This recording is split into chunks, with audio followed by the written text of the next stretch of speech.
Ivan's Childhood appeared in 1962, which was well into the period that was called the thaw in Russian cinema. What that meant was after the death of Stalin in 1953, there was an increase in the cinema industry, an increase in filmmaking.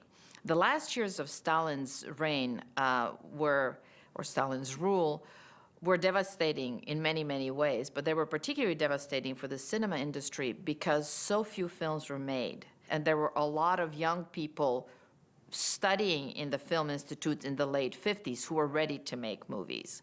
And the government had decided that, in fact, the production should increase greatly. So by the mid-50s, let's say the production increased to about 50, 60 films a year. But the late 50s and early 60s, it was over 100 films a year that were being produced. And this gave the opportunity to younger filmmakers, because in the early 50s, only sort of the few established filmmakers were allowed to, get near a camera. So this was a great and exciting time to be making films. And there was a great deal of interest in film. One of the things that we see is youth films, that is not necessarily films for children, but films about children or about the young, about teenagers. And a lot of films were made about the war itself, but they were no longer films they were no longer these big action epics that glorified the Soviet Union and its, winning the war.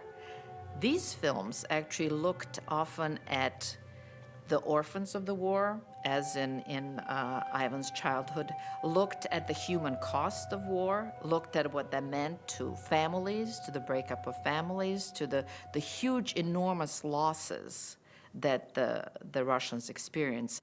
Tarkovsky had a very interesting relationship with other filmmakers in the Soviet Union. First, one needs to mention that his mentor in film, and he was very lucky in this, was a man named Mikhail Rom. And the one thing that he did was give Tarkovsky and his whole class of students at the Cinema Institute, where Tarkovsky studied, he gave them freedom to make the films they wanted to make in their student days, and also basically told them that he couldn't teach them how to become filmmakers, that they had to discover that on their own. So this was probably the most important influence in Tarkovsky's life. Tarkovsky, especially in later years, tended to disparage his fellow filmmakers in the Soviet Union. He really only admired the filmmakers that he saw as poets in cinema.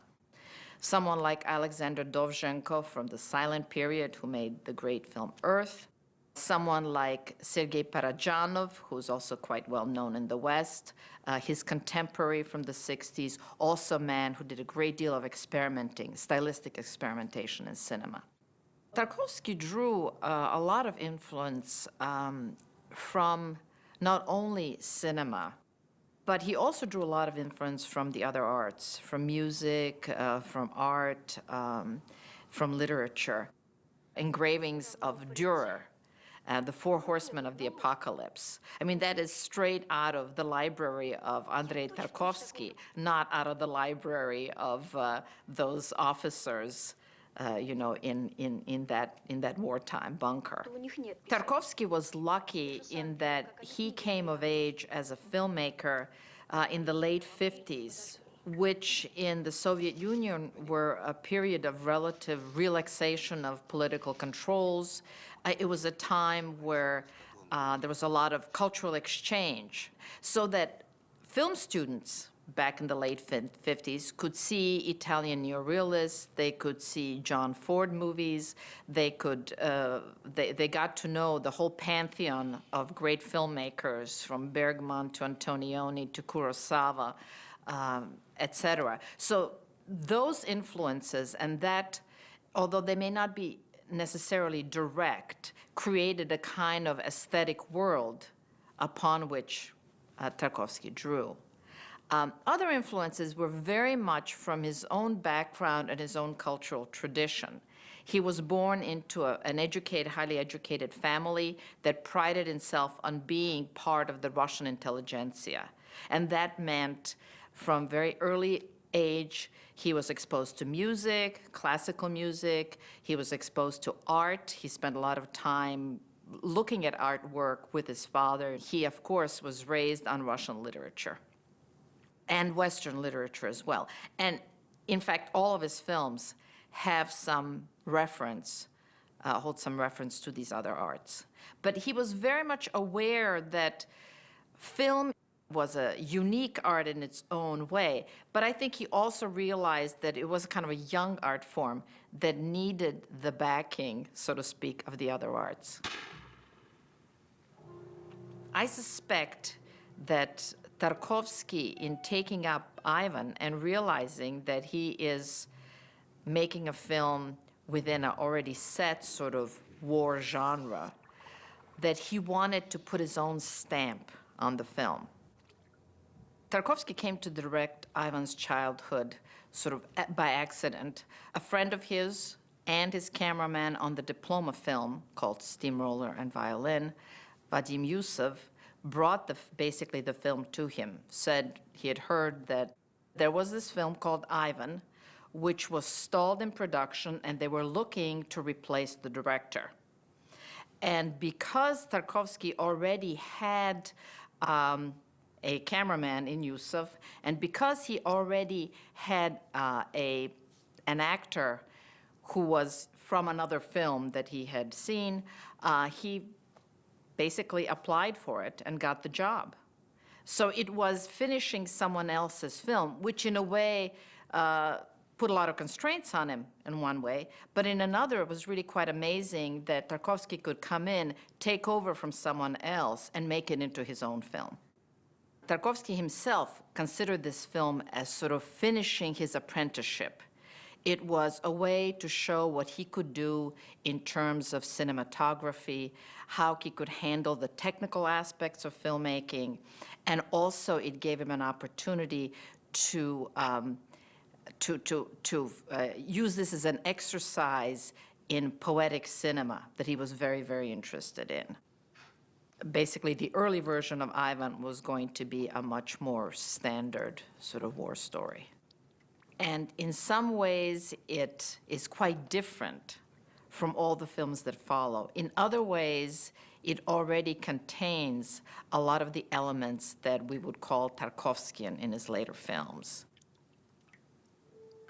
The characteristics of an Andrei Tarkovsky film are many. One is its complexity, the complexity of its style, the complexity of its narrative, and its unabashed subjectivity.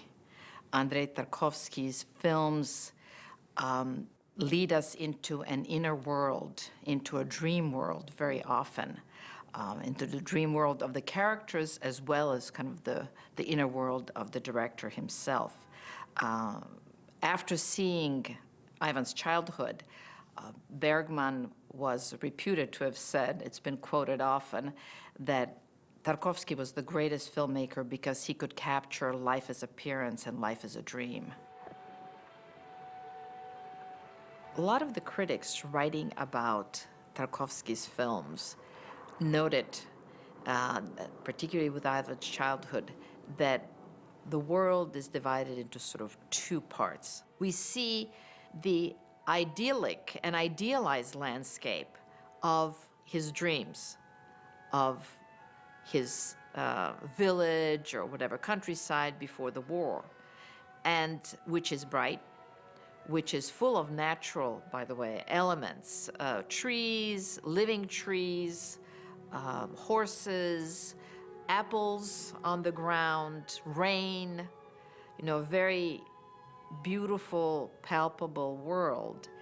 Opposed to that is the war-torn landscape in which Ivan lives right now.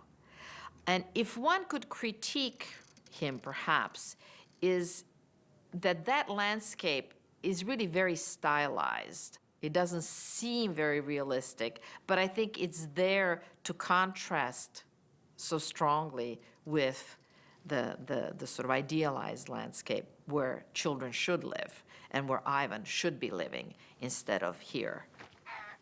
I think Tarkovsky's use of imagery really grows out of his own sort of inner vision of the world and his own inner sensibility of the world that he grew up in and lives in. I don't think that he decides, okay, well, fire is going to mean this, we're going to show fire, and water is going to mean this in my films, and I want the viewer to really understand that. Just the opposite. I think that why he's a poet and why his films are poetic is that there is a kind of association of images that not individually but together create moods or create feelings in the film. And Tarkovsky, like most, I think, filmmakers and artists, sort of reject simple symbolism, but we cannot ignore all the associations that water has, life-giving, often either sensual or association with death in the stagnant dark water. So maybe symbolic, maybe not, but certainly part of sort of the palette of Tarkovsky's images. Tarkovsky really conducts in his films a dialogue with his father's poetry. His father was a good poet, not one of the great Russian poets. He spent his career working as a translator. But Tarkovsky, I think, really studied and internalized his father's poetry. There is a poem that I found when I was working on Ivan's childhood that's called Ivan's Willow. And there are a number of images in that poem of a boy the poem is about a boy who played by the willow and by a brook and then died and was buried beneath it, sort of after the war. There is no reference in the film to the father's poetry, as there will be in later films. But even in this film, some of these images are visualizations, maybe, of his father's poetry. So in that sense, I think that perhaps Tarkovsky was a little more self-consciously a poet in cinema. One of the real important aspects of Ivan's childhood is this particular experimentation in cinematic style. Mama, там кукушка.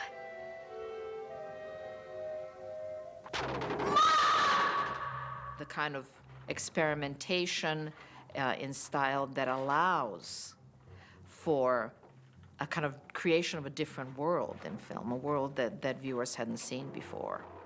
He introduces them in ways that are very subtle, often, and that the viewer has to be watching very carefully in order to figure out sort of what's going on, and sometimes even where we are in the film. So he doesn't, for example, he doesn't use a traditional establishing shot when he changes scene. Very often, the cut is to a close-up of some sort, which is disorienting in itself, and we don't know where we are. It takes a while to figure out where we are, and we don't know how much time has passed because we're not given that information, or we don't know why the actors are doing what they're doing because it seemed like they were heading in one direction and now they're deciding to do something else. Case in point, we know that Ivan wants to continue scouting, but his superiors want him to go to military school. They have this argument, which at first seems like that the superiors have won, yet 10 minutes later, Ivan is back, dressed in his sort of now military garb, and preparing for another scouting mission.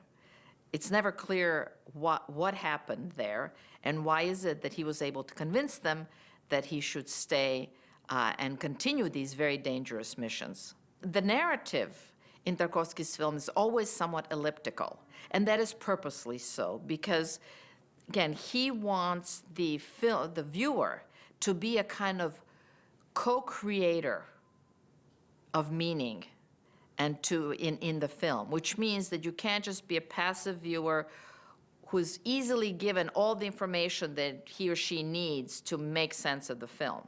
The term is retrospective understanding. Tarkovsky's films often are so much clearer on a second viewing that you're saying to yourself, now what was so confusing about it on the first viewing? Because what happens is that he gives you the information later, and then you reevaluate what you've seen before. Case in point, Ivan's dreams. The first one, the opening sequence, we're not aware that we're in a dream yet. We're in this wonderful, bright world with this lilting, lovely music. It's a world with no shadows. It's a wonderfully scrubbed, clean little boy who's enjoying nature. And then all of a sudden he seems to be flying, or we have a point of view shot from a sort of a crane shot where he's flying, and you're saying, wait a minute, this isn't reality.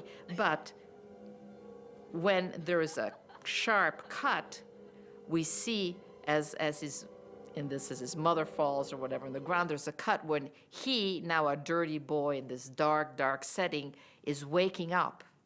So it shows you that this is a dream, that he's waken up to. And then the following dreams end up telling us what his story had been, telling us why he's this angry, sort of man-child bent on revenge. It's because his family had been killed. And the dreams, of course, on the one hand, give us that idealized world before the war.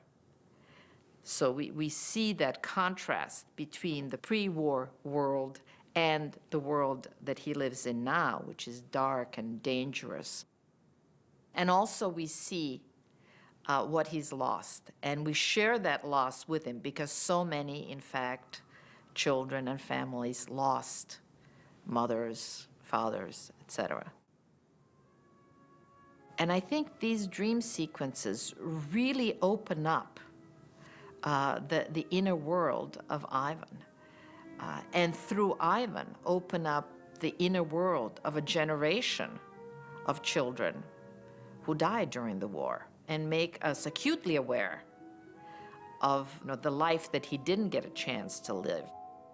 It's not accidental, Russians always say, не случайно, it's not accidental, that the dream sequences, in fact, encapsulate the film. The film begins with a dream, a happy dream, an actual dream of Ivan's, of his past. And then it ends in a kind of interesting dream, which is, we don't know who it's dreamt by because we know that Ivan is dead, that he has been killed by the Germans. And yet we cut into another one of these with a lovely lilting music, one of these bright sort of dreams or memories or recollections. Perhaps these are projections that we, the viewers, bring to it. But it is never really explained how now we know or we see what we're seeing. And we're seeing Ivan, running, playing with the children, running with his sister, and then, of course, in a very sort of symbolic shot at the end, running towards a dead tree, a black dead tree.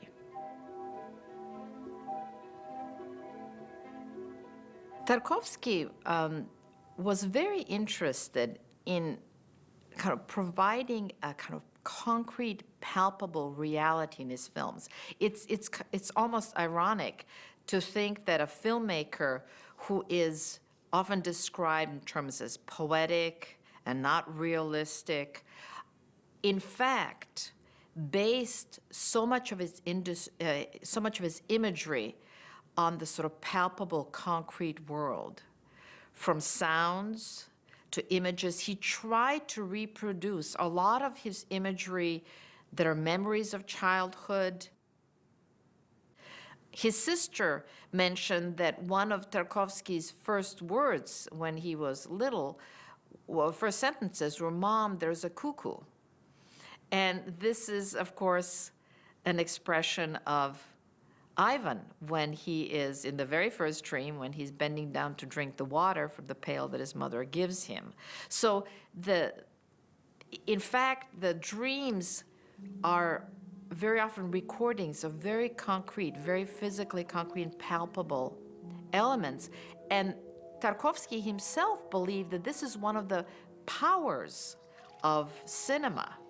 But in terms of Tarkovsky's own filmmaking, he utilizes dreams in the future, but he gets rid of sort of the bravura stylistics. He gets rid of a lot of the rapid cutting movement, the oblique angles, for example, which he, I don't think, uses after this film. The very expressionistic light, which is found in this film. So he tones it down in a way. I mean, he becomes more minimalist in his style, and I think in his own mind more realistic. For example, he's of course very famous in his later films after Ivan for the uninterrupted long tracking shot, which is really a sequence shot. In Ivan, it's not present because the longest shot there is about 2 minutes. By his next film, which is very different pacing than Ivan, and it is a 3 hour, 20-minute epic, Andrei Rublev, we have 4 and 5 minute length shots. And then we have them in his last film, The Sacrifice, and really a virtuoso, almost 10-minute uninterrupted shot. In Tarkovsky's own mind, these were his attempts to reproduce reality.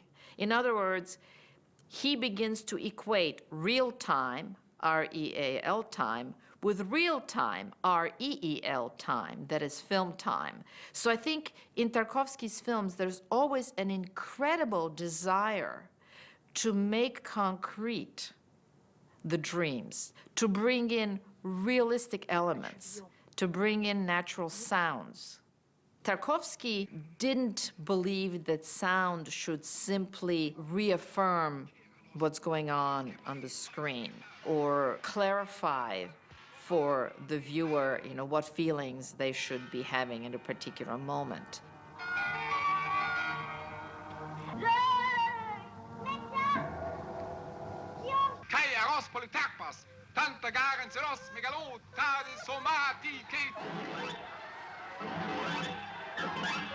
Tarkovsky's use of sound often is sort of contrapuntal.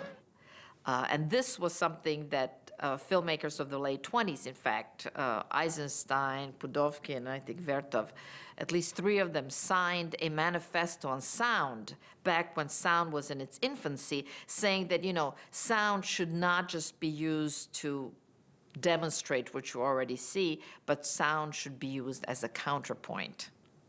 And I think Tarkovsky picks up that. Tarkovsky spends a lot of time mixing all kinds of different sounds, recognizable and unrecognizable sounds in his later films. I think that, again, musically in terms of sound, Ivan's Childhood is quite a sophisticated film, but it is much more predictable than the later use of sound in later Tarkovsky's films. Weiter, weiter. So viel Arbeit noch mit diesen Kerlen hier.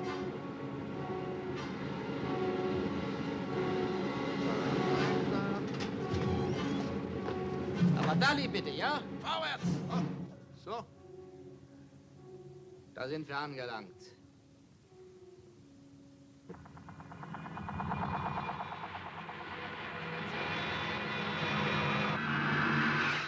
In the Soviet Union, even in the late 50s, a film, in order to be approved for release, had to go through various levels of approval within the studio.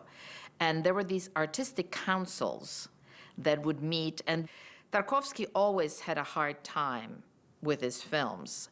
And people would ask, why is it that these films were approved, that the project was approved at all if it was going to turn out to be this problematic?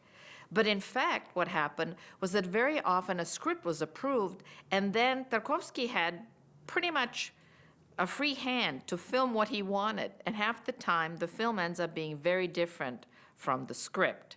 So, for example, nowhere were these dream sequences scripted. And in fact, the author of and the co-script writer and the author of the story, Ivan, had a lot of problems with the film. He didn't like the dream sequences. He didn't like the love story that he felt was thrown in. That wasn't in the script. This is the sort of budding love story or budding triangle between the nurse and the younger lieutenant and the older sort of world-weary captain. This actually vignette has nothing to do with Ivan. In fact, Ivan is not even present there. So these were the kind of criticisms. The complexity of the cinematography bothered people, that there was, in the Soviet Union, still, even in the 50s, the approved mode or method for the arts was socialist realism. Ivan's childhood itself, of course, more so than any of Tarkovsky's later films, could be seen as having elements of socialist realism. And I think those elements really come from the story itself. There is no sympathy for the Germans, who are a scary kind of off-screen presence, mostly not seen but heard, and of course because of the victory at the end of the film. This was a sort of a socialist realist message of winning for the cause, for the Soviet cause, at all odds, winning against the Germans. And this kind of clarity of message and purpose, good guys, bad guys, really typified socialist realism. There were very few grays in these kinds of films. And what Tarkovsky did, in fact, was constantly introduce those kinds of grays, raising questions, especially in his later films, about what is good, what is not, and having heroes who are not at all typical of socialist realism.